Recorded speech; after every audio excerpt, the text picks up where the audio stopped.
Good morning, everyone. Good morning. Thanks for coming today. I know it's a cold day and kind of an early morning, but we appreciate everybody coming out to witness this first Senate debate of the 2012 season. We are incredibly happy to have our candidates with us, and I'll introduce them in just a moment. A couple of housekeeping items. If you have a cell phone, please put it on silent mode. We are live streaming via the internet right now, and it will be on our website it's on our website right now. It will be on our website again in archive mode a little bit later. If you are tweeting, how many of you tweet? Twitter? You can go to hashtag RLC-NE debate, and that'll start a list there. The Republican Liberty Caucus is a group of Republicans who promote the cause of limited government and fiscal responsibility, among other things. And we are very happy to have you here today.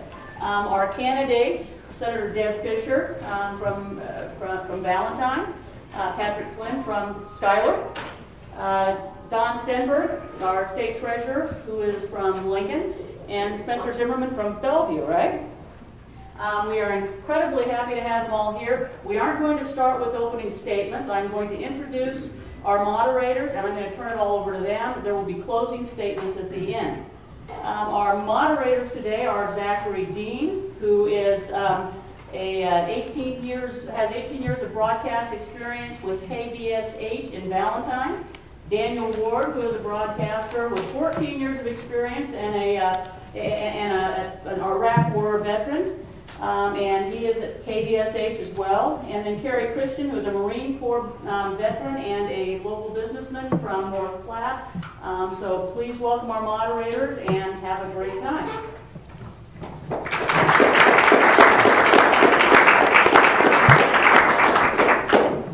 All right, folks, we're going to give everybody a chance to answer each question. If there's specifically a candidate who is referred to in a response, we'll give them a little bit of extra time to respond to that, of course.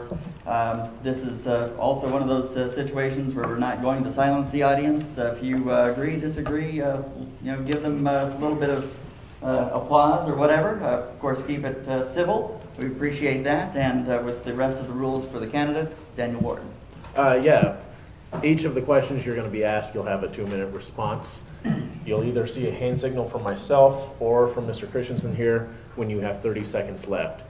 We do ask that you do keep within the 2-minute time limit, so that way we can ask as many questions as possible and everyone has as much time as possible to answer the questions. The closing statement will be 3 minutes, and I think we can begin today. All right, thank you, Dan. This question is for everybody, just to get it out of the way, because I think there won't be any disagreement with the panel. If there is, we might give you a chance to explain your answer. But as far as Obamacare is concerned, the health care issue at the federal level, who of the 4 of you is in favor of repealing Obamacare? Just raise your hands.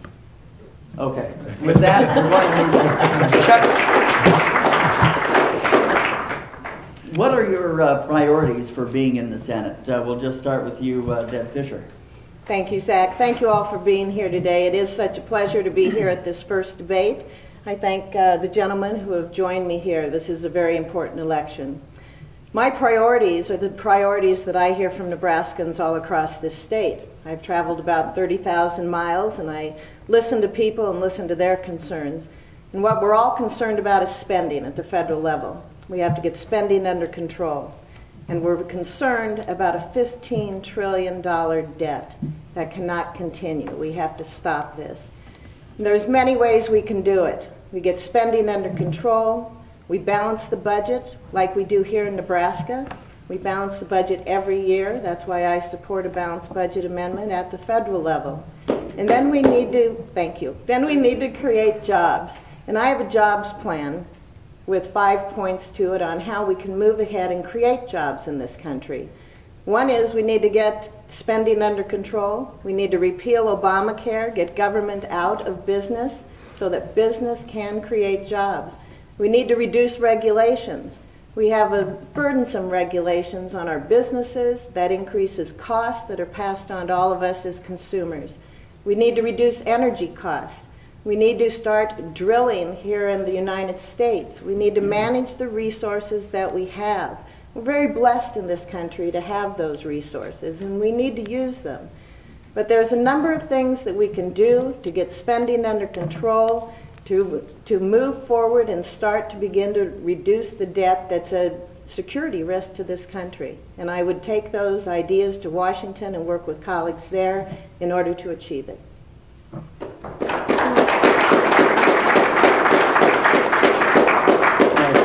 Next would be for Mr. Zimmerman, same question, priorities for Senate. Well, first I want to thank the Republican Liberty Caucus for allowing me to help get my message out. I've always wanted to serve my country. That's why I joined the Air Force, and that's why I'm running now. When I first got involved in politics, it was 2008, and the country was approaching $10 trillion in debt. And I just felt like the country was heading in the wrong direction. Now we're approaching 16 trillion. And I just think for decades we've been passing the tab on to the next generation. And I think if we're going to have debt, we should try to pay it in our lifetimes and not pass down to a generation that hasn't been born yet. My priorities as a member of the Senate would be to try to tackle our debt.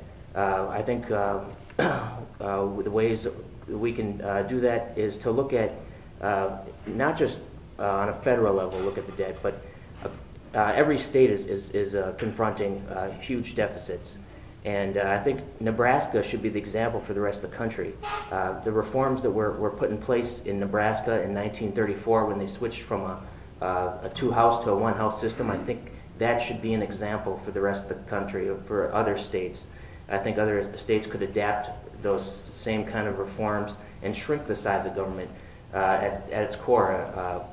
And I think that would provide a lot of savings. I support the Citizen Legislature Act, which was actually an idea of Rick Perry's, where he wanted to make Congress part-time and cut their pay in half. I think those are the kind of ideas that we should be looking toward for savings.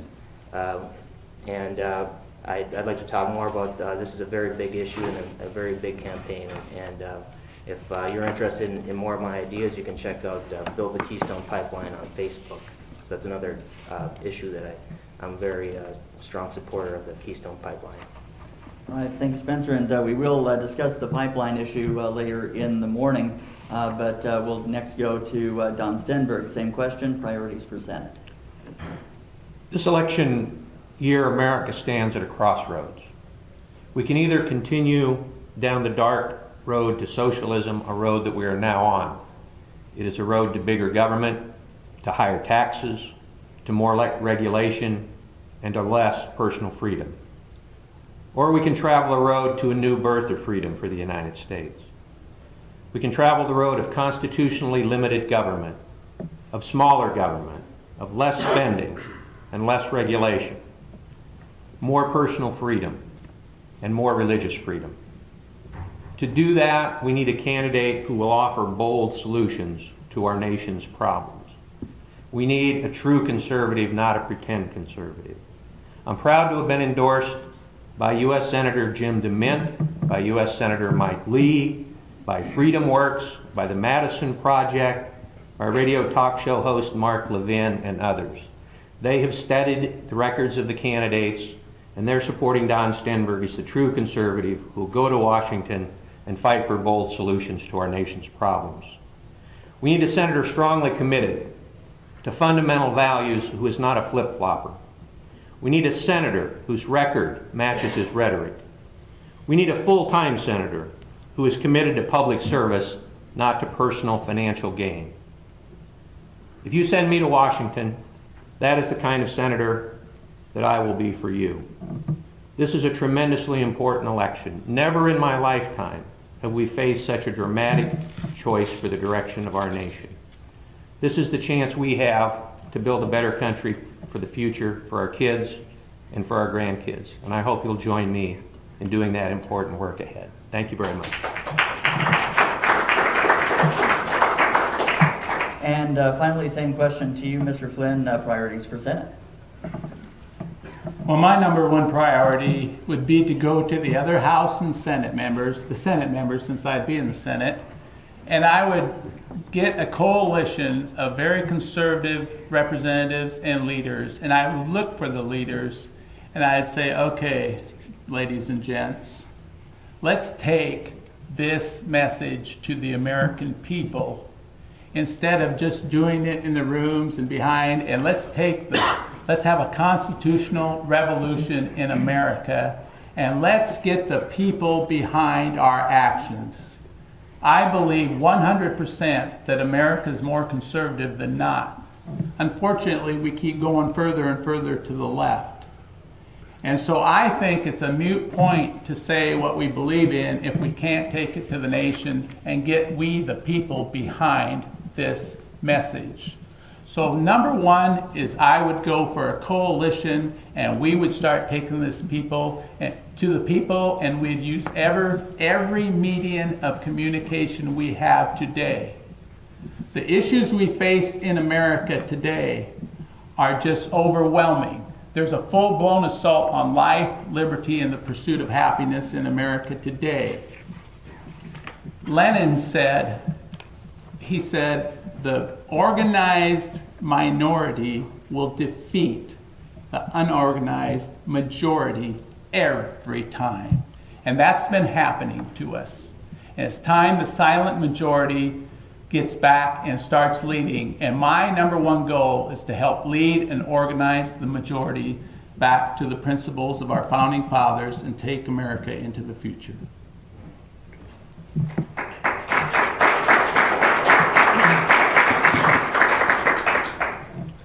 All right, our second question of the day is going to be, currently there's been a lot of debate on both sides of the government about the constitutionality of certain bills. As a constitutional conservative, do you believe there are any gray areas within the Constitution itself? And we'll begin with Don Stenberg here. Gray areas. Well, I think that we need to go back to first principles. And our founding fathers feared a strong central government. They recognized that there was a need to improve on the Articles of Confederation. And to do that, they formed a new constitution that was to have defined powers and responsibilities for the federal government. Among those, the most important being the national defense, the conduct of foreign relations, and basically laying the groundwork for economic success in the future with a common currency, with no trade barriers between the states, with patents and copyrights and so forth. And they listed in Article 1, Section 8, the responsibilities of the federal government.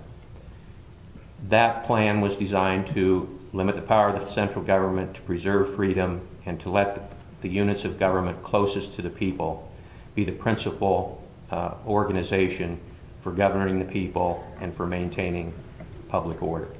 That was a very wise and sound direction. We have drifted away from that. And for example, the Congress of the United States has delegated much of its legislative power to unappointed bureaucrats. We need to take that power back. And I would offer legislation that would require that before any new federal rule or regulation could go into effect, that it be voted on by the Congress of the United States, because the Constitution clearly puts the Congress in charge of making the laws for our country. And it's time to tell the federal bureaucrats, we're taking the power away from you, we're putting it back in the hands of the people's elected representatives. You know, I was proud to argue several cases in the Supreme Court of the United States when I was our state attorney general, and especially the partial birth abortion case that defended Nebraska's ban on partial birth abortions. So, thank you. All right, Mr. Flynn, if the same question. Do you believe there's any gray areas in the Constitution? No, I don't, actually. I think it was Benjamin Franklin or George Washington, I can't remember which founder, said, I think we just had one of the most perfect pieces of documents we ever will have in the history of the world. And the problem we have in America is that we have strayed way away from the Constitution. And I think there's a lot of unconstitutional situations going on in America today. And we just have to have the type of leadership where we start adhering to the Constitution. The Constitution is a beautiful document, and it really gives us all liberty, and we can either sink or swim on our own merit. I believe companies should sink or swim on their own merit. I believe forms of energy should sink or swim on its own merit. You know, we don't guarantee success. And today, we're afraid of pain. And I know one thing, where I'm at today, I've had a lot of pain, but it's been a great thing, because we either grow or go on that type of situation.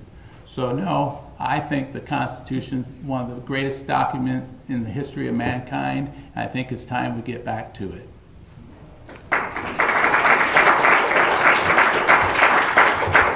And Mr. Zimmerman, the same question. I don't see any gray areas in the Constitution. I'm not a lawyer or a constitutional scholar, but when I enrolled and enlisted in the Air Force, I pledged to defend and protect the Constitution against all enemies, foreign and domestic, and as a senator I intend to do that.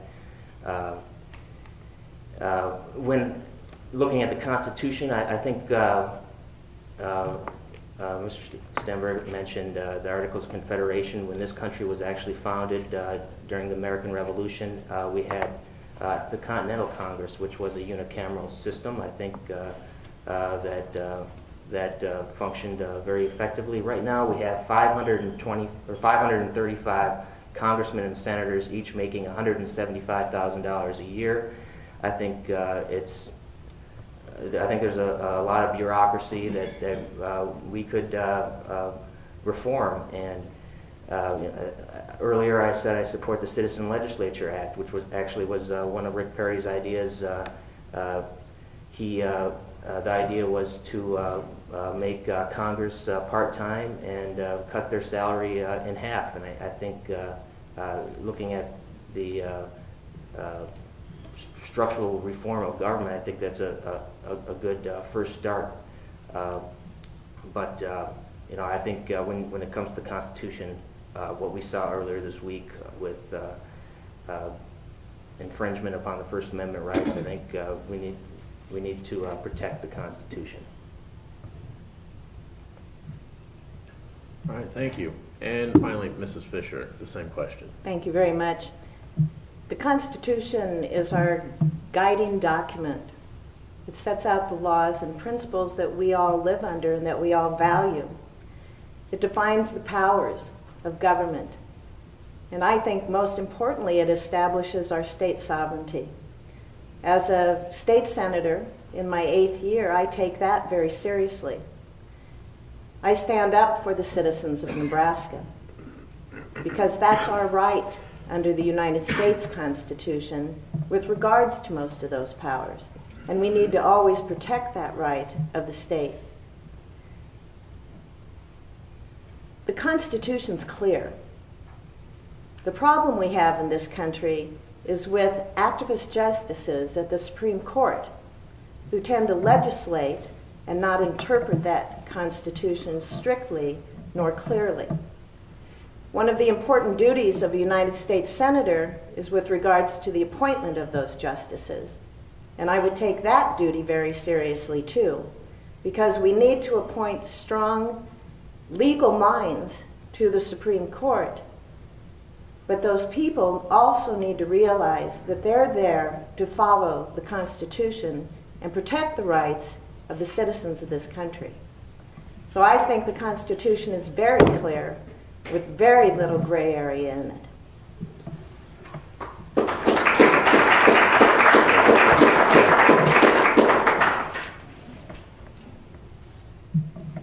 Okay, our next question is, in 2008, the Federal Reserve began extending credit to banks, including foreign banks.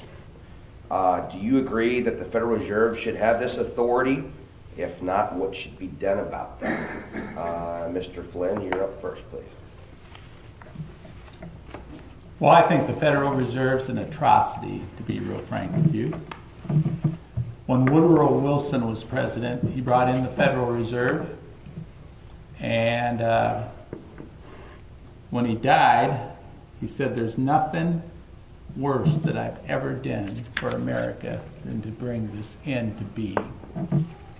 And so it's been a problem, and it needs to be addressed. And they are out of control. They're lending money to everybody. And really, I think America's going to get crushed if we keep doing this type of situation. We can't keep continuing to print money and act like nothing's going to happen with no backing. I'm for the gold system, backing our money with the gold system. That's constitutional. And so, no, I think it's an atrocity the way they're lending money out. There's no checks or balances anymore, and it's time we get this right. And the number one thing to do is audit the Fed. And we'll see a lot in there, and you see pros and cons on that. But the pros are way outweighing the cons. So I'm for auditing the Fed and for getting it under control. And the only way a person should lend money is if there's collateral. And that's the way to do that. That's the way I have to do it in business. That's the way I have to do it in my household. And that's the way I would do it as a United States Senator.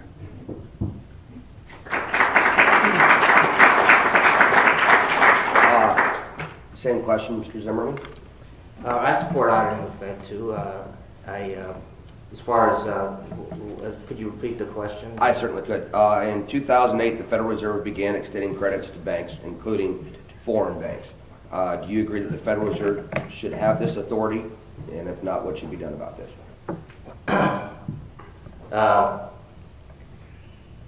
I'd have to look more into the issue as far as I think right now this country with our debt the way it is right now and China holding a large portion of that debt, I think I'm probably not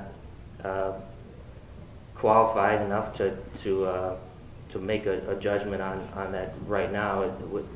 Having not fully examined that issue, I'd want to make a calculated and take all factors into account. But I definitely would support auditing the Fed. Thank you. Mrs. Fischer, same question. I believe that all federal agencies need to be accountable. They need to be transparent, and the Federal Reserve is no different. The Fed has tremendous influence over job creation in this country because they do control the monetary supply, they control interest rates. That's important. They need to be accountable. I support auditing the Federal Reserve. I support them being more transparent. They put out a number of loans in 2008, many of which went to foreign governments. And we are just now finding out what those loans were in the billions of dollars. As citizens, we have a right to know that, and we should demand that right.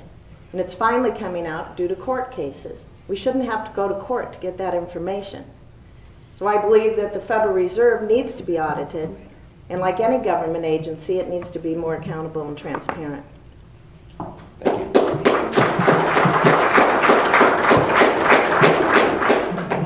Once again, same question, Mr. Stenberg. Well, let me start by saying that I'm opposed to bailouts, and I'm opposed to bailouts whether it's the Federal Reserve bailing out foreign banks, or whether it's the Congress of the United States bailing out failed businesses.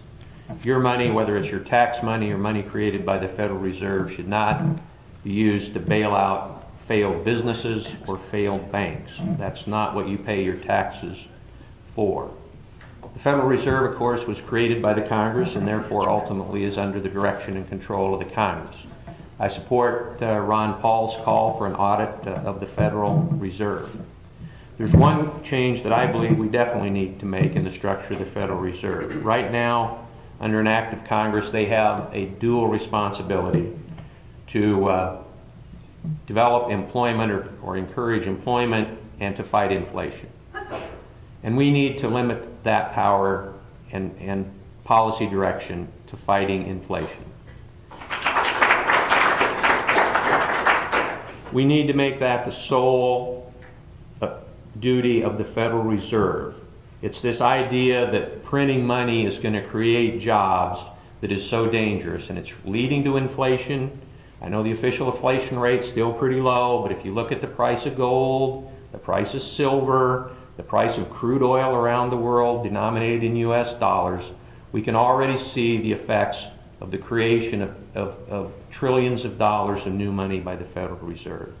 And if we don't put an end to that pretty soon by limiting the Federal Reserve and making them focus strictly on fighting inflation, we have a severe risk of economic disaster in our future. And that's the change that needs to be made with the Federal Reserve, along with an audit, so we can find out exactly what it is they're doing to see if there's additional actions that Congress needs to take to deal with that situation. Thank you.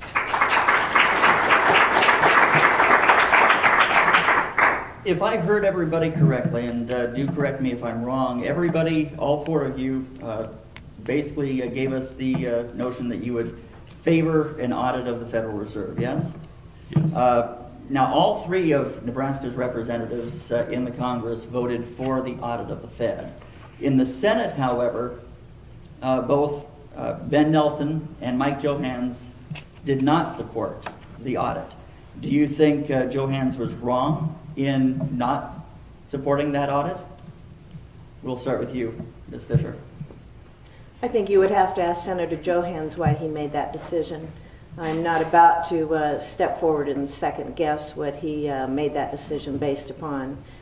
He receives information. We elect representatives to be in Washington. We hold them accountable for the decisions they make. So he would need to tell you why he did that. Okay. I ran against Mike Johans, now Senator Johans, in 2008. And I ran against him because I figured he'd do things just like he's doing now. And so I think he was wrong for not voting to audit that Fed. Thank you. Spencer Zimmerman. I said I would support auditing the Fed. He didn't audit the Fed, so I would have made a different decision. I said earlier, I opposed the bailouts, the bank bailouts, getting at that question earlier about the bailing out the Fed question earlier. I want to fully evaluate that issue before making a decision again. But I am opposed to the bailouts. I would support auditing the Fed, and I would have made a different decision than the senator made. Thank you, sir. And same question to you, Mr. Stenberg. Well, I certainly would have voted a different way. So if that's your definition, that you vote wrong, I guess that's it. But I think your question raises a bigger picture issue, and that is that as your next United States Senator, I'm going to go to Washington and do what I think is best for the country and the best for Nebraska, without regard to what the leadership of the United States Senate might be encouraging me or trying to force me to do. And to do that, I've rejected the two major tools that the leadership of the Congress uses to get senators to vote in ways that they don't think are in the best interests of our country. Number one, committee assignments. I'm not going to trade a committee assignment for my vote on any issue. I'm going to go back and be independent. I'll serve on whatever committee they put me on.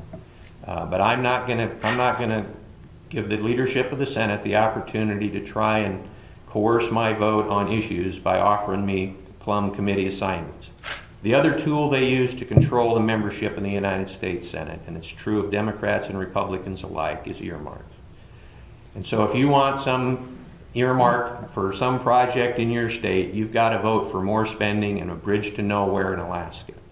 And I'm not going to ask for any earmarks for Nebraska.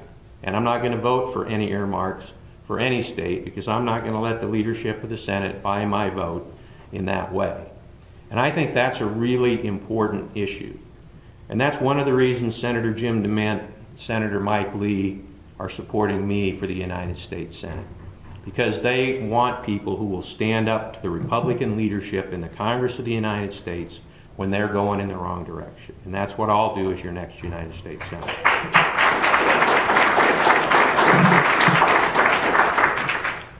All right, our next question. In spring of 2011, President Obama announced his intention of joining in a NATO campaign to oust the leader of Libya.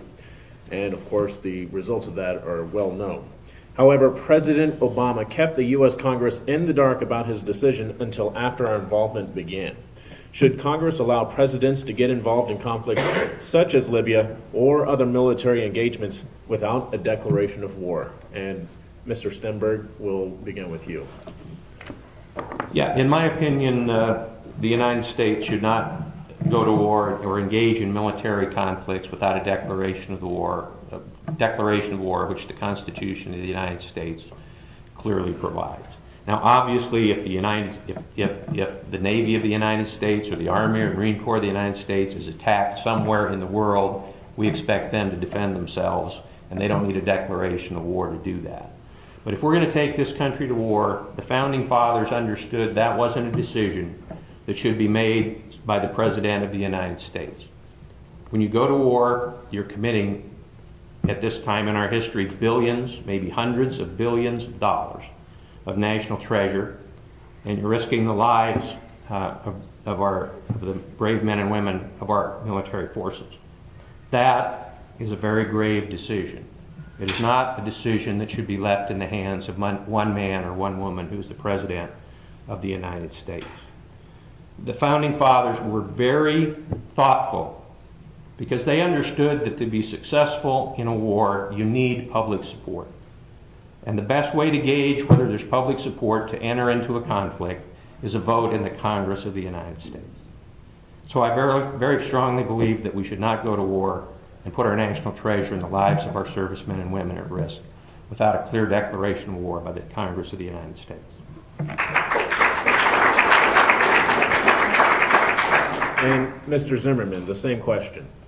I would like to see Congress, or the President, go to Congress and get a declaration of war if it's going to take the nation to war. But I think you have to look at when was the last time that happened, World War II. I wouldn't say that every conflict that happened since World War II wasn't a just conflict, but I would like to see the President go to Congress and get a declaration of war in the future. And Mrs. Fischer, the same question. Thank you. Anytime that this country puts our young people at risk by sending them into a conflict, we have to be sure, first of all, it's in our national interest and that it's needed. And in order to do that, we have to have a debate. And that debate takes place in Congress. I was disappointed when the Senate allowed the President to do this. That's not his job. He doesn't have that power.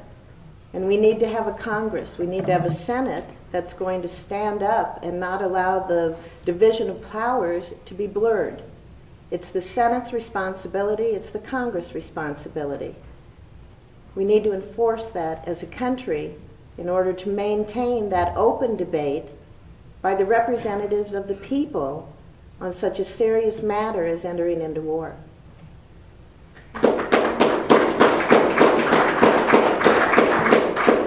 And Mr. Flynn. Well, number one, war should only be declared by the Congress, period. That was unconstitutional. It was a terrible move. And as a United States Senator, I would take this to the people and get the people behind this. I'm sick of these unconstitutional situations that's going on here. Our Constitution's been getting rolled, and it's time our Congress and senators start backing people up against the wall, and if it's going to be our president, that's what we need to do. Number two is, you don't go to war when our liberty isn't being affected. And that was, our liberty was definitely not being affected by Libya, and so we should not be going to war on that either. The next thing is, we supported the Islamofascists in Libya, the ultimate enemy. And that's an atrocity. So picking and choosing who we're having war with from a president's standpoint is very unconstitutional. And as your next United States Senator, I will help back him up against the wall and make him accountable to the American people.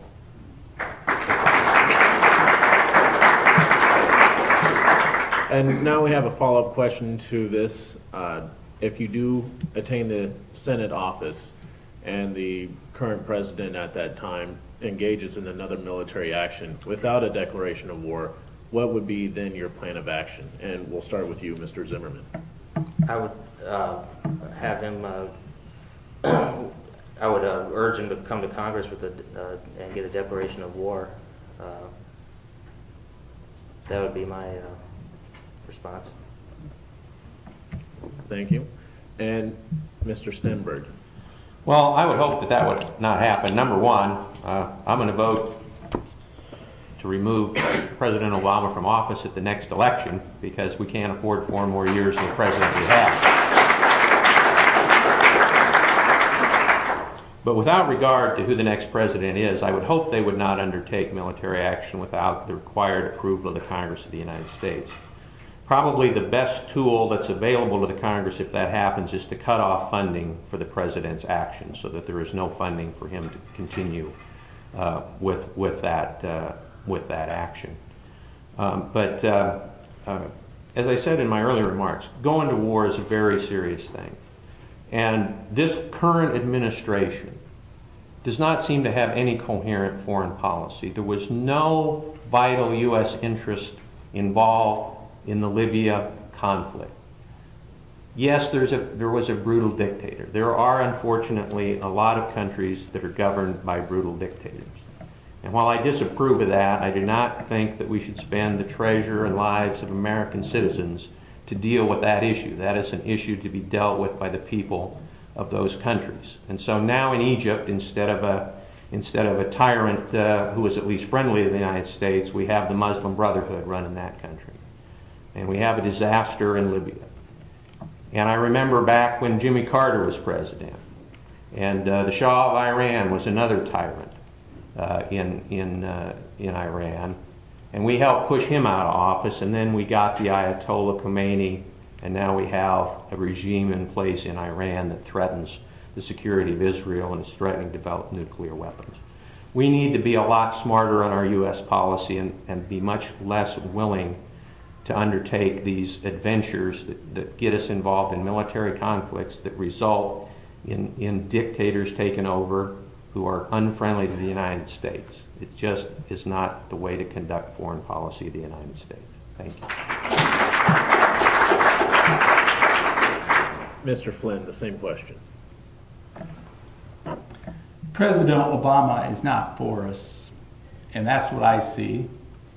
And so anything he's going to do like that, anyone that's going to affect Pat Flynn's liberty is affecting all of the United States of America's liberty. And when they're going to do that, I'm going to go to war against them. And when you're rolling the Constitution, that is not a good thing. And so I will do every means to defund him, number one, take it to the people. Let the people start getting educated on what's going on here. The American people love freedom. A lot of them are undereducated, but thank God a lot of them are getting very well educated, including myself. And so when someone's going to do that, I would go full throttle, and that's what I've learned in life. I'm not going to sit back and take any of that stuff. And he is not for us, and in that turn, I'm not for him. And I will do everything within my power to stop him.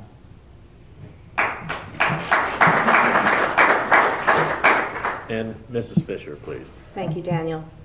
We can't be the policeman for the world.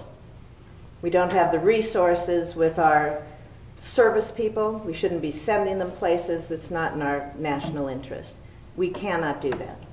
It's costing us dollars that we need here at home. We cannot keep doing this. As I said earlier, it has to be in our national interest. We have to have a reason to be somewhere outside of this country. As Don said, We can control the purse strings in Congress. That's how you cut this off. You don't provide funding when a president decides to take it upon himself to send our young people overseas, and he hasn't come to the Congress that represents the people to get that declaration of war, then Congress does not fund it, and it does not happen.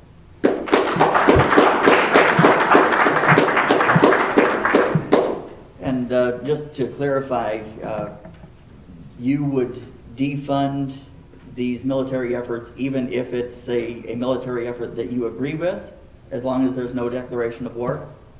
Deb? It's up to Congress to declare war. A president can move into military action if necessary, but a declaration of war is completely different. You are committing the resources, all of the resources of this country when you declare war, and it cannot happen unless Congress declares it. Pat? I'd have to agree. We don't go to war unless Congress declares it. If Congress isn't declaring it, the American people aren't necessarily behind it. The U.S. Congress and the senators are our representatives. And so we have to have the people behind a war. If we're going to have a war, we better win, and we better win swiftly. And so I'm for defunding it. You know, I mean, he wants to play hardball, we can play hardball. And same question, Mr. Stenberg. If there's a military action that the president takes, which you agree with, which you would give a declaration for, if that action is taken without the declaration of war, would you then still be in favor of defunding that action? Well, I think there's a couple alternatives. While I think the president should not move forward without a declaration of war, if it's something that's in the vital national interest of the United States, where war is justified and needed for our national security, I would offer a resolution for a declaration of war to support that project. If not, if I felt it was not in the vital security interest of the United States and there was no declaration of war, I would offer a resolution or a bill to defund that undertaking by the president. Another thing, it goes beyond your question, maybe we can talk about it here or some other debate. I think we really need an assessment, a very thorough assessment of our strategic situation in the world. World War II ended, almost 70 years ago, and yet we still have troops in Europe. We have troops all over the world. Some of them are necessary. Some of those air bases are necessary to project American power if our interests are threatened. But it's time, in my judgment, for a reassessment of our military bases and operations around the world to bring them in conformance with the world today and not based on a history of 70 or 60 or 50 years ago, what we needed then. And I think we could save the taxpayers money and provide a better national defense by doing that. And finally, same question to you, Mr. Zimmerman. I would not defund simply because Congress hadn't issued a declaration of war. I think that you have to look at every single conflict and evaluate from there. I don't think you can just defund troops that are in combat. I think you need to look at every single situation. I think if you look at the Iraq War, there would have been a lot of, there may have been some difficulty getting a declaration of war in that conflict. So I think that you need to look at every single situation, every single conflict, and evaluate situations based upon that particular conflict that you're looking at. So that would be a gray area in the Constitution? I wouldn't. You need the Congress to give a declaration of war, but I wouldn't defund troops because if the Congress hadn't given a declaration of war. Okay, thank you. Okay, our next question this morning. The Keystone XL pipeline has been a controversial topic in Nebraska. Many in the Nebraska Republican leadership have flip-flopped on this issue, in my opinion. Please tell us about the progressions of your thoughts on this issue, Mr. Stenberg. Right, I support construction of the pipeline. I think that I'm pleased that it will not be located across the sandhills of Nebraska. But now that that issue's been resolved, I think we need to move forward with the construction of that pipeline.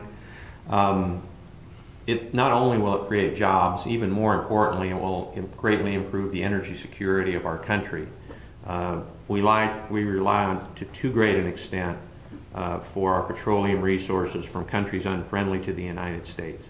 Canada's been a good neighbor to our nation for many years, and is a very secure supply of petroleum for our nation's future needs. So I believe we need to get on with the building of that pipeline.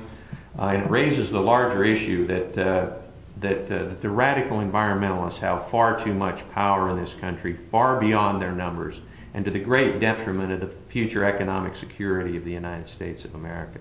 And we need a United States Senator who's going to stand up to the radical environmentalists and tell them, you need to get out of the way so that we can have energy security and low-cost energy. We're going to go ahead and develop our domestic energy resources in Alaska and on government lands and off the coast of the United States.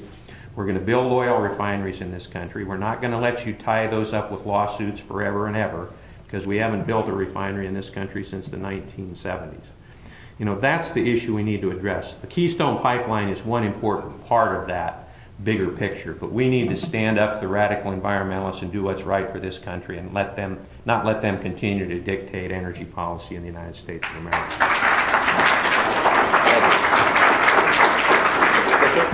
Same question. Thank you.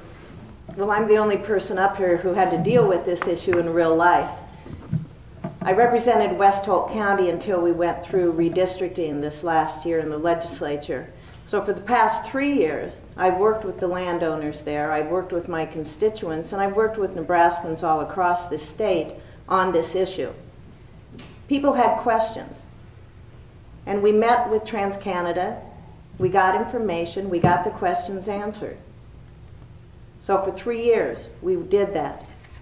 Then we had a group that tended to move in on this issue, and it got more focus, and it became quite a big issue. We had a special session in November. We were called into session with no plan on the table, but the legislature worked, and we were lucky. We were lucky because TransCanada voluntarily agreed to move the pipeline out of the Sandhills. We were lucky because the United States State Department, after 3 years, finally got back to us with a fax during special sessions saying that Nebraska did have the right to put into statute siting authority. And so we passed a bill that allows us to do that in the future. The pipeline will be moved out of the Sandhills. That addresses concerns from many Nebraskans. The route they picked wasn't the best. It was a very high water table year-round. But I live in the Sandhills. I live over the Okalala Aquifer. This land can heal, and the aquifer, I don't believe, is in danger to the extent that was presented by a number of groups. I'm very disappointed in the President's action in postponing this pipeline now. He did not give approval. He made it political. In the 3 years that I've worked on this issue, I didn't hold a press conference. I didn't make this political, because our job as representatives of the people is to work with citizens, find answers to their problems, to their challenges, and move ahead. So I'm happy that we are moving ahead, and I'm really upset that it has become such a political issue that's affecting our security with regards to energy.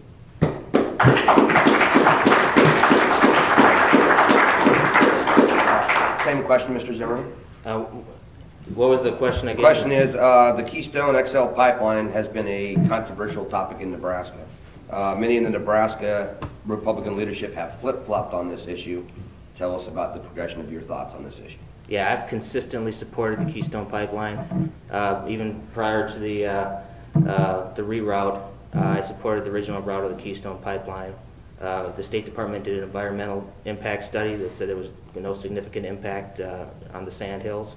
I think that this never was about the sandhills for the environmentalists. They wanted to kill the pipeline. They wanted to kill the project. That's what their aim was, and that's what they've succeeded in doing so far. I think we needed people to support this project back in August, back in September, before the reroute, before the door was open for the president to kill the project. So I came out early on and supported the project. We're talking about 20,000 jobs, trying to lessen our dependence on foreign oil. And it's not just the Keystone, because for them, for the environmentalists, this is just the beginning. This is the start for what they want to. There's tons of other projects that they'll want to kill.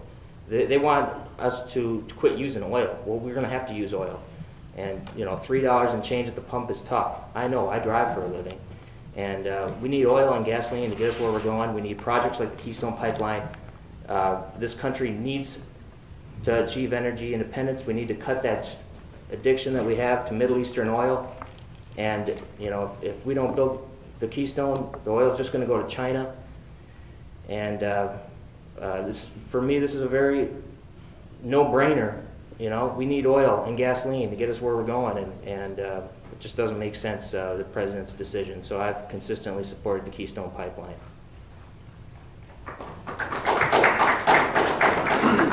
Same question, Mr. Flynn. Well, I support the Keystone Pipeline after much thought and reflection and input. I read a letter from an 88-year-old gent up in Norfolk, and he had some very good input. And what I saw in that situation is I saw a total lack of leadership. In fact, I think you were against it, Don. What I saw, and initially the Keystone Pipeline. We'll give you a chance to respond. We'll give you a chance to respond in a moment. Anyway, but the thing is I didn't see anyone stepping up, and it was an environmental issue as far as the environmentalist was concerned. And when it comes to oil, we've used oil all our life, and the bacteria eats oil, and it was the highest technology in the world for safety.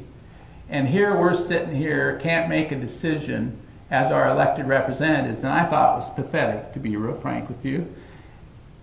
Number two is, I'm against the Department of Energy. We need to eliminate that. That's been around since 1977, and we haven't had a refinery in America since. And the situation is this. If we were going to build a refinery in America, wait until you hear the squealing then and the screaming. And it's time we become energy independent. Energy is power. So that's what I'm for. I'm for becoming independent in our energy needs, and I am for the Keystone Pipeline.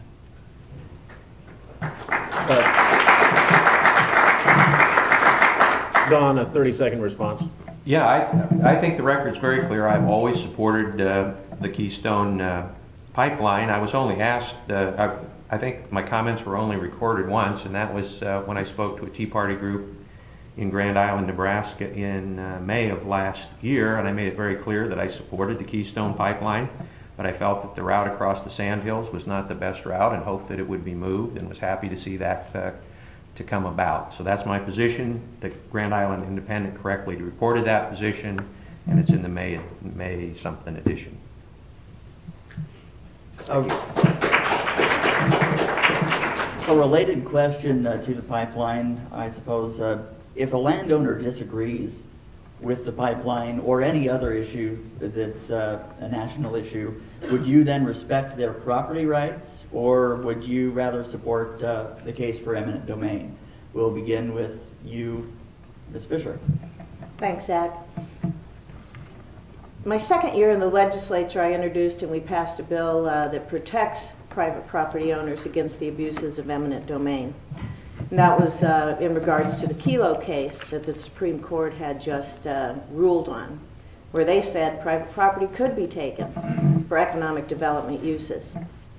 So I'm a strong supporter of private property rights, and I have a voting record and a bill introduction record to prove that. That being said, Zach, you had the key word in your question, in the national interest. There are certain times when states cannot step up. And when you're looking at pipelines going across, we can have siting authority within the state, which Nebraska now has and we were able to pass, but you can't let every state decide on just where that is, or you're not going to have the points in and out of the state match up. So I'm sorry to say that in this case, when it is a national interest with interstate commerce, with the Constitution, that we cannot abide by all the wishes of property owners in that case. We can control within the state to some degree now on where those routes are, but we do have to follow the Constitution. To clarify, go ahead.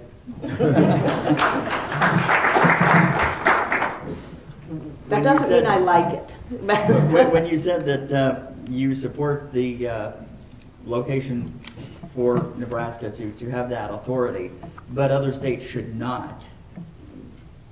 Oh, I guess I didn't just mean, like a did I put it clarification. that way? Oh, I'm sorry, I did not mean to put it that way, because other states also have some authority now too. Montana does, South Dakota does, but you still have to have that entry and exit point where it matches up. So that does, yes, Corey's going, that does limit the decisions that can be made in the state. Next, Mr. Stenberg.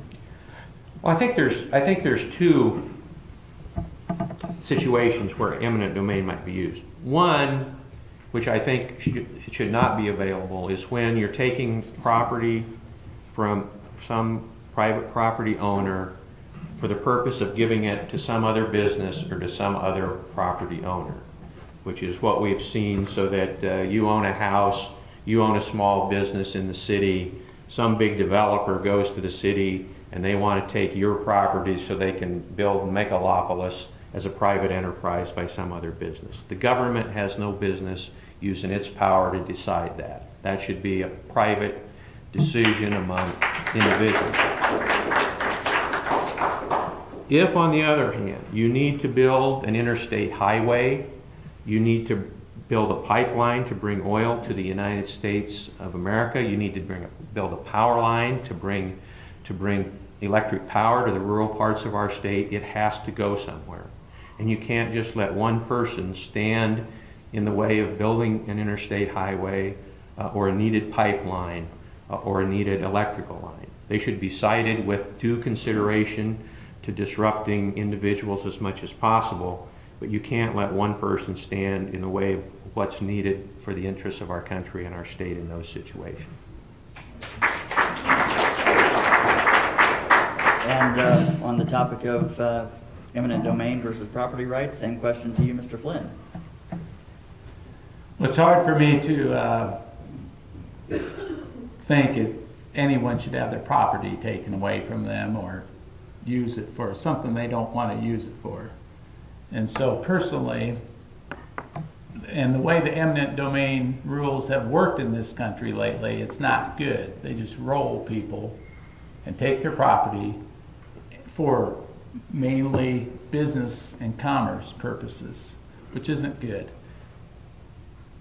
I have a hard time with that because property is not one of the reasons we have our Constitution and our liberty. You know, we have the freedom to own property. Personally, I don't think I think you can work out a deal with property owners One way or another, you can figure out a route, and if they don't want it, the neighbor probably will if it's lucrative enough. You get compensated for your property. Property is an investment. And so I have a hard time trumping property rights, no matter what. And this wouldn't be a national security issue if we stepped up as a country and as a people and had our own energy sources. We have plenty of energy in this country, and that's the direction I like. So, property is number one. All right, thank you, Mr. Flynn. Finally, the same question to you, Mr. Zimmerman. If a landowner disagrees with the pipeline, would you respect their property rights, or would you then support eminent domain? Well, first off, I want to say I support property rights for landowners. And I think when you look at it, the issue, I support the rights of property owners against restrictive environmental rules or zoning rules that might, I think that's a real threat. You know, the government telling property owners what they can and can't do with their property based upon environmental regulations, or especially if you look at some shoreline zoning rules and stuff in some parts of the country, in different county and municipal rulings, where the environmentalists have told the property owners what they can and can't do with their property, or you can't build a driveway, or there are all kinds of different restrictions on landowners by environmental groups. So I think I support property rights, but in this case, with a pipeline that's in the national security of the country, you have to look at the railroads that cross this country. You can't just have one landowner hold up an entire project that's in the best national interest of the country because one landowner might not want a railroad track going across this country, or a pipeline. So, I support eminent domain. Right now, there's the U.S. Chamber of Commerce did a study called Project No Project. They looked at over 350 different energy projects that will create 2 million jobs a year, bringing $1 trillion into the economy. These projects, we need to get moving on them. The Keystone's just one of them. We could get moving on the first refinery that this country has built since 1976. It's currently delayed in the Dakotas. So, I support eminent domain. We need to get this country moving again. There's a lot of jobs that could be created in the energy sector, and I think that eminent domain may have to be used in some of those cases, but I also support property rights. All right, thank you. Just a reminder to our candidates, I will give the hand signal when you have 30 seconds left, and then after you've gone over the 2-minute mark, my hand will remain up in the position. Switching directions now to a different question. Section 1021 and 1022 of the National Defense Authorization Act of 2012 allows the indefinite detention by the military of American citizens without trial. President Obama said he would never use the provision against American citizens. What are your thoughts? And we'll begin with you, Mr. Flynn. Well, that's unconstitutional. That's taking away our liberties. It's taking away our rights. A U.S. citizen has a right to a trial, and that can't be. He would never use that. I wouldn't believe that in a day in my life. And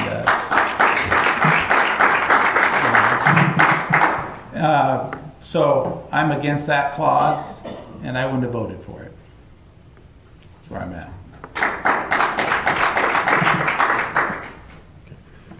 The same question you, Mr. Zimmerman. What are your thoughts on the NDAA? I think we need to make sure that we have the tools to fight the war on terror, and I would support.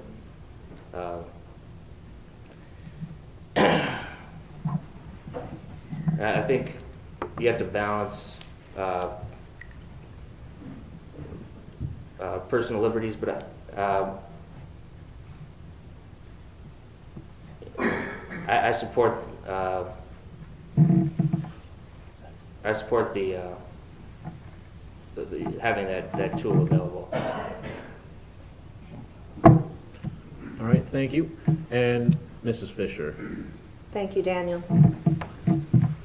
I'm concerned with the military having that kind of power here on our soil and against our citizens. But I think we need to go to maybe the root cause of the problem. Let's talk about immigration. We don't have secure borders. That's a problem. We don't know who's coming in this country and what they're bringing in this country. That's a problem. We're fighting a war on terrorism. We need to provide our military with the tools they need. But if we could control our borders, as the federal government has the responsibility to do, and secure those borders, that is our national defense, which is the top priority of this federal government, we wouldn't have to even talk about giving the military that kind of power in this country. So we need to attack the root of the problem. We need to secure the borders. We need to protect the citizens in this country. The federal government needs to do its job in protecting the citizens of this country, not giving them more power to violate our rights.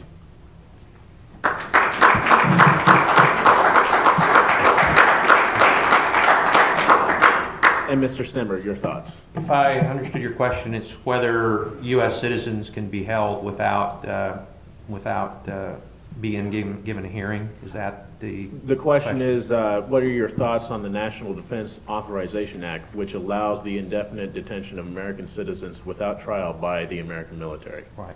Well, I think that's unconstitutional. The Constitution of the United States specifically provides for the right of habeas corpus, which means as a U.S. citizen you have a right to be brought before a judge and have the charges against you put before you and a chance to respond to those. There are a few situations, however, where you can forfeit that right. The principal one being if you are in a foreign battlefield engaged in military action against the forces of the United States.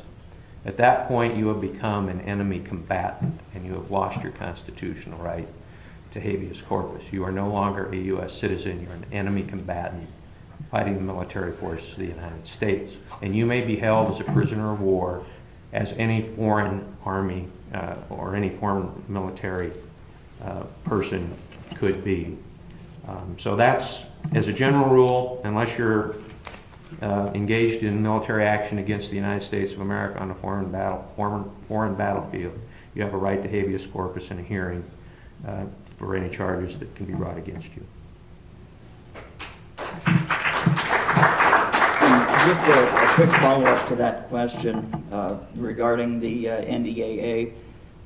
Spencer, I think you were the only one of the four that supported that, so obviously this question would not apply to you. But all five of the Nebraska delegation, the 3 congressmen and the 2 senators, both voted in support of the NDAA this year.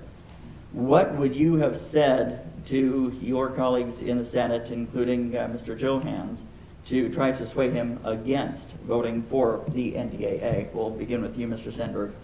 Well, that's a good question, and I think the first question is, were they aware of what was in the bill? And I think the answer is, well, you should be aware of what's in a bill before you vote on it. I 100% agree with that concept, but my recollection is this was put in at the last second at the request of the White House.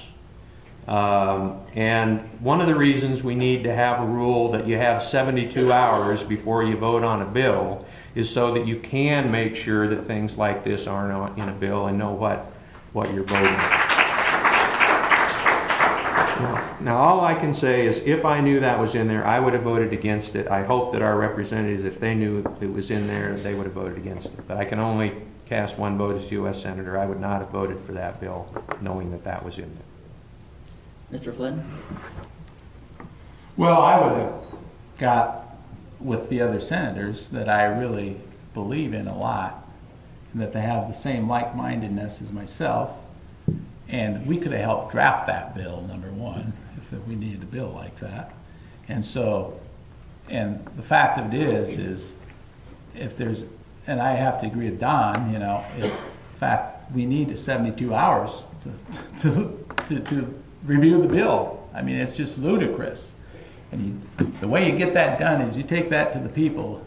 President Obama promised us transparency, and his promise has failed.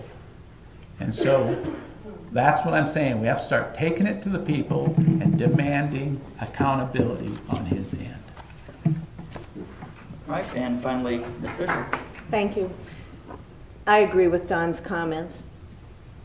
I put forth public policy statements and plans, and I've been traveling the state promoting those. One deals with reforming Washington. And in that plan, which has been on my website now, I think a couple months, part of that is that legislation has to be out there and it has to be discussed. It has to be available for citizens to review it. So I'm glad to see that Don agrees with my plan on that. But that's important, and that's not a new idea. That's not a new idea. We all saw what happened with health care. Nobody read the bill. We're still finding out what's in it. This is ridiculous. You know, I've served in the legislature. This is my 8th year. You need to hold me accountable for every vote that I make. You know, I say that I have a strong conservative record, and I do, and I'm proud of it. But I'd be happy to visit with any of you if you disagree with any of my votes. That's what public service is about. It's open, it's accountable, and it's involvement with citizens. So it's just common sense.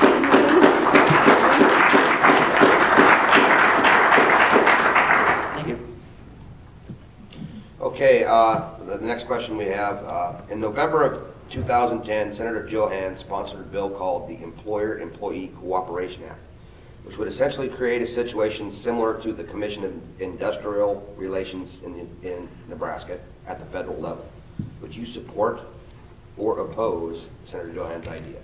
Mr. Zimmerman?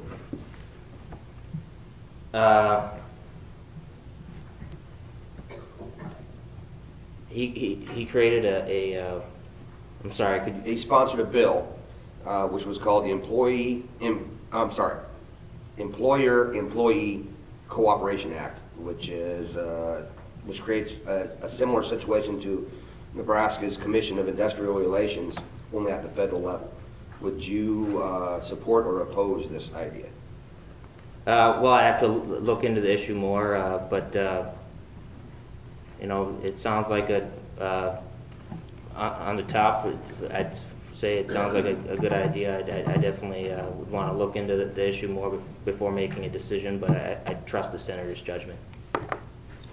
Mr. Stenberg? No, I would have opposed that legislation. In fact, I would offer legislation that would be almost the exact opposite of that, which would be a federal right to work law as we have here in the state of Nebraska. I think people that want to join unions ought to have the opportunity to do that and bargain for whatever benefits they can get. But I don't think that you should be compelled as a worker to have to support with your finances a union that you don't agree with or that you don't want to be part of. And so I would support federal right to work legislation so that we have greater freedom for individual workers to decide if they wanted to support a union or not, and make that their individual decision. Thank you. Mr. Flynn, same question.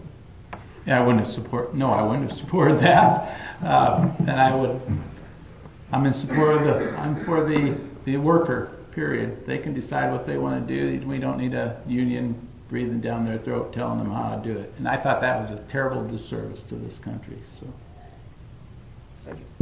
Mrs. Fischer? Thank you.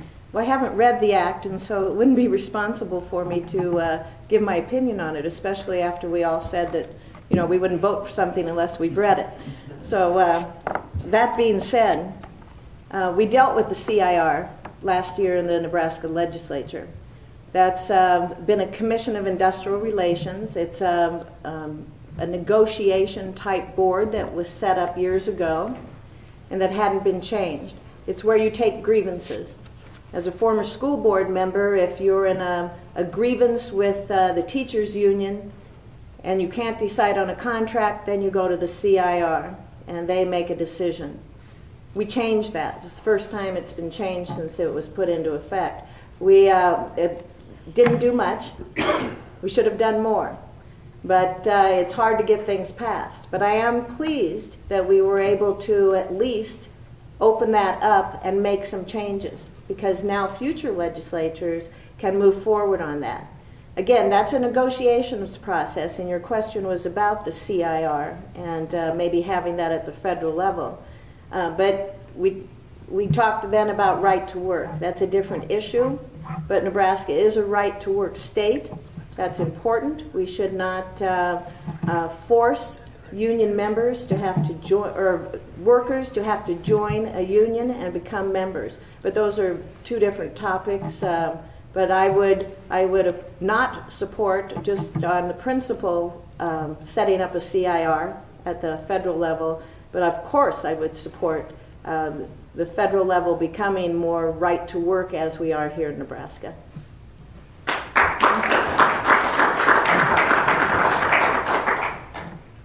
The next question Excuse me, can I have a rebuttal on that? Go right ahead. Thank you.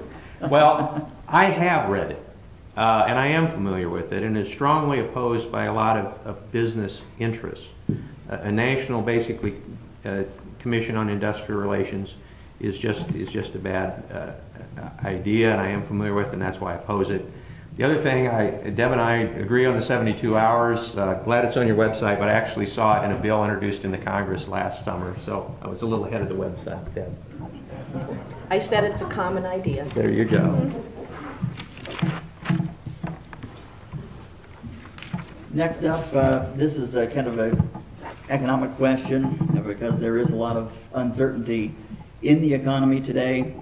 We have the debt crisis in Europe, and that seems to be on our way to the States. So a lot of economists are kind of forecasting a lot of problems here in the U.S. in much the same way. If interest rates were to rise and require us to balance the budget in 1 year, how specifically would you balance the federal budget? 1 year, specifics. We'll begin with you, Mr. Stenberg. Well, as much as I'd like to see that done, I'm not sure that it can be done that rapidly. We do have an extremely serious problem. And where I would begin with cutting the budget are agencies and programs that have failed. It seems to me that's the best place to start. One of those is the Federal Department of Education. It was created to improve K-12 education throughout the United States. It is not authorized by the Constitution of the United States, and K-12 test scores have declined while the Department of Education has been in existence. I would eliminate the Department of Education. Not one of those bureaucrats teaches a single child a single thing. They write rules and regulations, and then they impose those rules and regulations on our local school districts, adding additional expense and taking time away from the education of kids. We need to get the Federal Education Department out of the way so that we can have local control of education. The same thing is true of the Department of Energy, which could be eliminated except for the nuclear regulatory function. The Department of Energy has not produced a single barrel of oil, a single cubic foot of natural gas. It has not mined any coal. What it has done is waste hundreds of millions of dollars of the taxpayers' money on failed projects like Solyndra and other politically connected favorites of the president. We need, if we want domestic energy development, we don't need a Department of Energy full of high-paid bureaucrats. We need to get rid of the department, we need to get rid of the bureaucrats, we need to get the federal government out of the way so that we can develop our domestic energy resources. We can save a lot of taxpayers' money by not paying those bureaucrats in the process.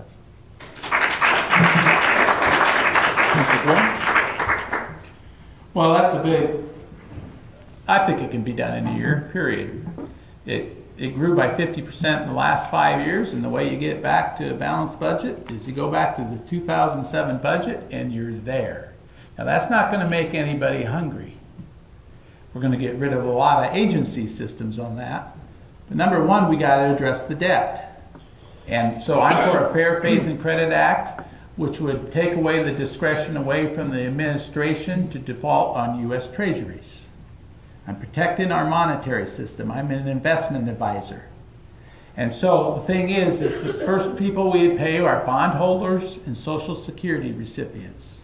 The only way to default on that debt is if we recklessly chose to pay other expenditures before the debt service. Number two is I have a budget that it cuts it by 1.3 trillion. And we have to address Social Security, Medicare, and Medicaid by that also. I'm really after the federal agencies, the top 5, which will help business in America. The EPA is 70% reduction. The Department of Energy, eliminate it. HUD, eliminate it. Housing should be a private matter, not a public matter. Department of Education, eliminate it. Department of Labor, 70% reduction. They're very anti-business. The other way we get it is we get growth going immediately. And I'm for the fair tax. That gets rid of the IRS, which gets rid of the corporate tax, the income tax, the payroll tax, the estate tax. You want to see America grow? Try that.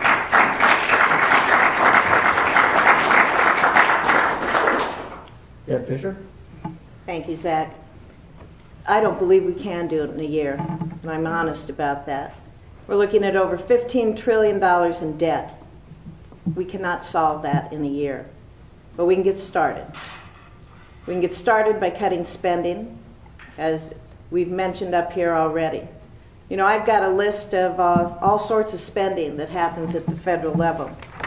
We've got $10 million for a remake of Sesame Street in Pakistan. We have $17.8 million in aid to China. What's that about? We've got $30 million to mango farmers in Pakistan.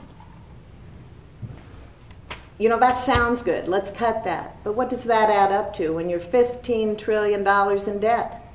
Not much. We've got to be honest about it. We need to realize that we're talking about reforming entitlements. I believe we have to honor our commitments to our seniors that are already at that age or approaching that age of receiving Social Security and Medicare benefits. They've made plans. We've been honest with them that that is a commitment we will keep. But for those under 40, we need to be honest with you. If you're going to have a system there and if it's going to be sustainable, changes have to be made. I think options have to be on the table for you folks. We've got to look at means testing. If you're Warren Buffett, you really don't need me contributing to your Social Security. We need to talk about these things. This is serious. We need to talk about it. But the main way we're going to do it, besides cutting spending, is growing jobs, getting government out of business, reducing regulations, reforming the tax code, reducing energy costs, and repealing Obamacare. That's how we're going to turn this country around. We're going to encourage entrepreneurship and innovation and encourage people to grow this economy again. Thank you.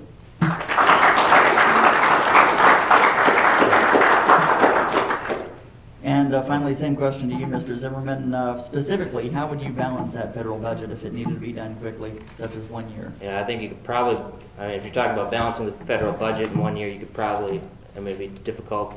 If you're talking about getting rid of $16 or $15 trillion worth of debt in 1 year, there's no way that you could do that. That would be, you'd have to have, it would be massive inflation.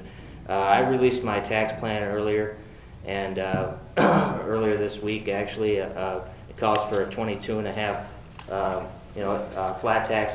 There's been a lot of talk about the tax disparity between Warren Buffett and his secretary, and my plan actually would create some tax equality. It would be a 7.5% or more tax cut for the middle class. It would cut the corporate tax to 22.5 from 35. I think we need to we need to give small businesses and entrepreneurs the tools that they need to succeed in this economy, give corporations a fair playing field with the rest of the world. A 22.5% corporate tax would do that. We need to repeal Obamacare, repeal Sarbanes-Oxley, repeal Dodd-Frank, get rid of all the regulations that are stifling entrepreneurs on a federal level, and we need to open up all the energy that's out there in America. We need to drill here. We need to build the Keystone Pipeline. So if you want to learn more about where I stand on that issue, you can check out Build the Keystone Pipeline on Facebook. All right, well, thank you. Finally, as we are getting close to time to wrap things up, again, I want to thank all of the candidates for coming here this morning to the first of apparently several Senate candidate debates. This one, of course, held by the Republican Liberty Caucus of Nebraska at the Ramada Inn, Kearney. And so we will wrap things up with closing statements. We began from left to right at the beginning of the morning, so we'll wrap things up from right to left with you, Spencer Zimmerman, 3 minutes. Sure. As I said earlier in the beginning of this debate, I've always wanted to serve my country. That's why I'm running for office. I think that the country's heading in the wrong direction, and I think the most fundamental thing that someone can do is, if they think that the country's heading in the wrong direction, is to run for office. So I'd like to see more people my age running for office. My campaign really focuses on a few different issues. I've supported the Keystone Pipeline, and I've talked about that several times. I think it's a very important issue to me because I grew up in a village where there was a pipeline running through town, and in the 60s they built the petroleum tank farm, and the high school that I graduated from was built on the tax revenue that was generated from that petroleum tank farm. So there's so many different benefits to the Keystone Pipeline, the jobs that would be created just by the project itself, the tax revenue that could be used to build schools all across this country that would be used to balance budgets of local municipalities, lower utility rates because those pumping stations would allow energy companies to lower utility rates in rural areas, and just the idea that we can start to replace that oil that we get from Saudi Arabia with Canadian oil. It would be a huge step in the right direction for our national security right now, especially when you're talking about Iran and how they're threatening to close the Straits of Hormuz. And right now with the oil that we're getting from Venezuela, these are our enemies. So we really need to do something to generate energy in North America. So that's a very important issue to me. I said earlier I support the Citizen Legislature Act, which would make Congress part-time and cut their pay in half. I think that's a step in the right direction. We need we need less career politicians and more regular Americans running for office today. And I know a lot of the issues facing people out there. Times are tough. And, as someone who drives for a living and dealing with $3 and change at the pump every day, and just the job market right now is very tough. So we need to send this country in a different direction, and that's why I'm running. Thank you.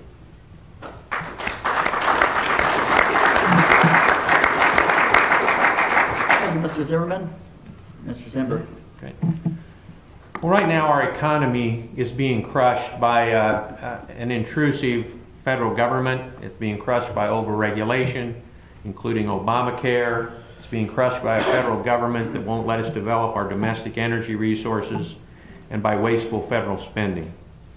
This isn't a new problem. Although our War of Independence was mostly fought over taxation without representation, they had a list of abuses by King George, and one of those was this: he has erected a multitude of new offices and sent hither swarms of officers to harass our people and eat out our substance, and that is our federal government today.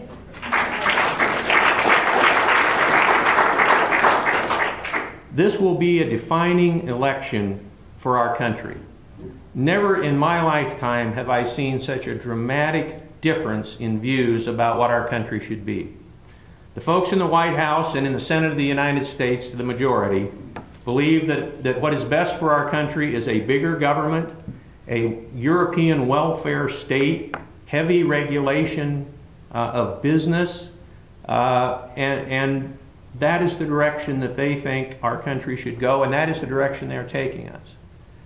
We have this opportunity, and if we don't take it, it may be the last to change that direction. We have the opportunity to move back toward more freedom, to a smaller federal government, to less federal spending, to a government that gets out of the way and lets us develop our domestic energy resources and have our personal and religious freedom.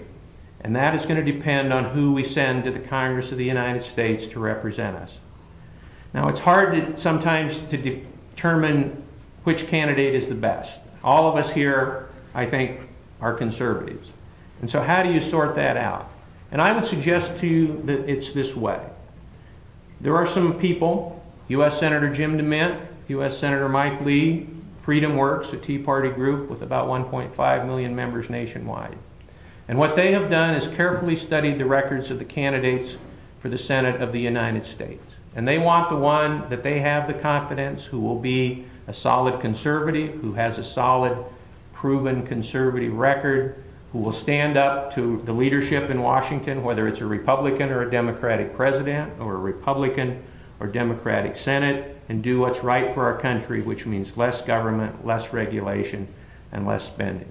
They have all endorsed me. They are all working for my election. I would respectfully ask that you join them in that effort so that we can turn our country around and get our country going in the right direction again. Thank you very much.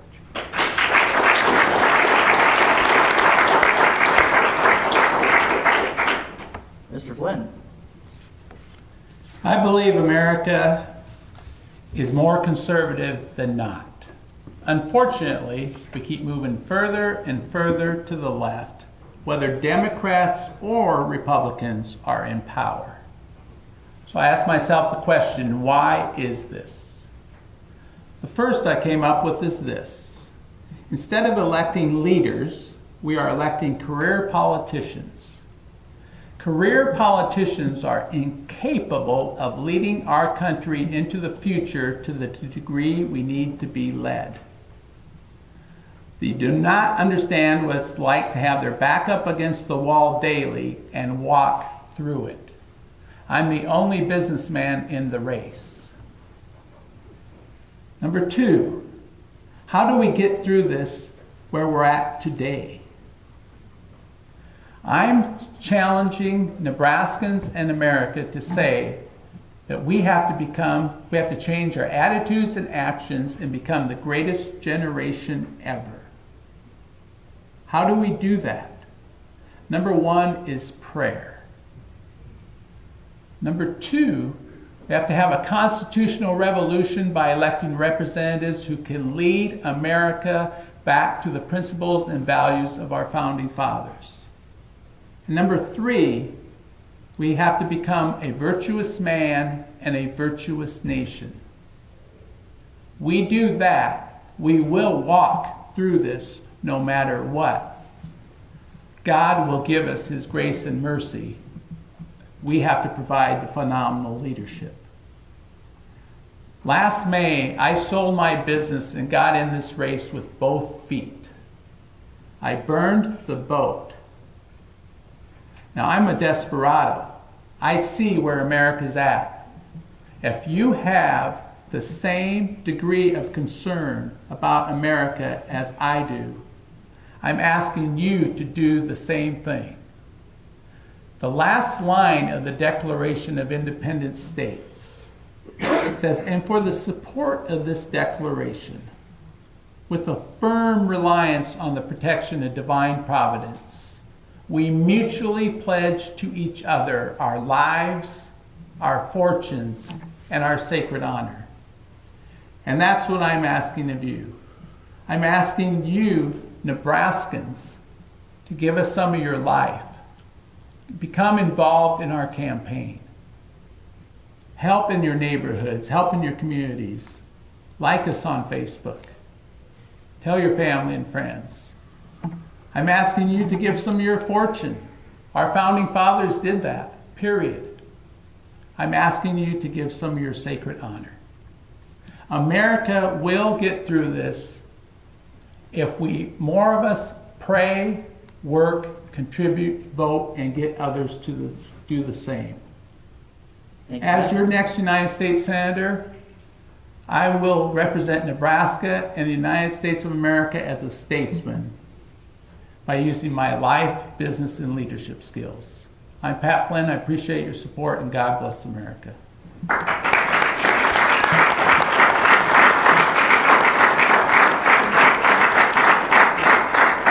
And finally, Deb Fischer. Thank you. On June 28th, I did announce my candidacy for the United States Senate.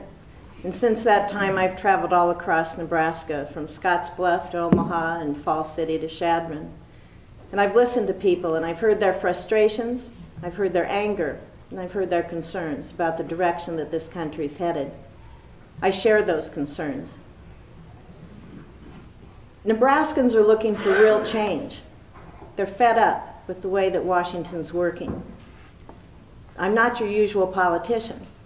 I'm a wife, I'm the mother of 3 sons, I'm a rancher, I am a small business owner, and I'm a citizen legislator. As a citizen legislator, I've been effective in getting things done here in Nebraska. I helped to pass the largest tax relief package in the history of the state. I introduced and passed an eminent domain bill that protects private property rights.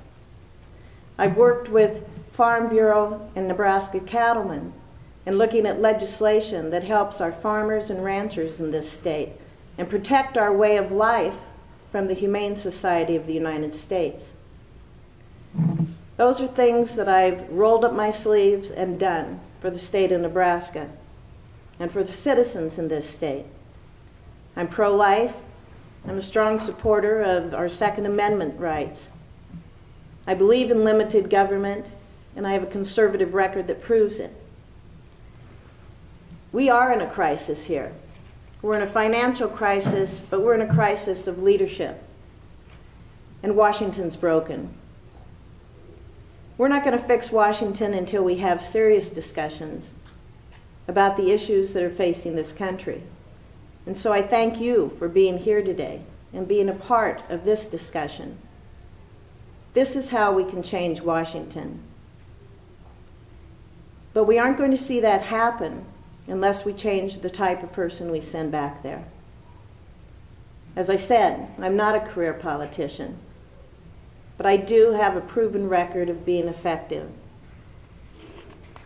When I was elected to the legislature 8 years ago, I promised the people in my district that I would work hard for them, I would always be honest with them, and I would make those changes to cut government spending and eliminate waste. And I've kept those promises. We need honest people in Washington. We need people with solid values and strong character. You know, America's brightest days are in front of us. I believe that. We have the resources to make some changes here. We have the knowledge. We have the skills. We have good, solid people who can make those changes. I'm asking you to help me to go to Washington so I can roll up my sleeves and fight for you there. Thanks.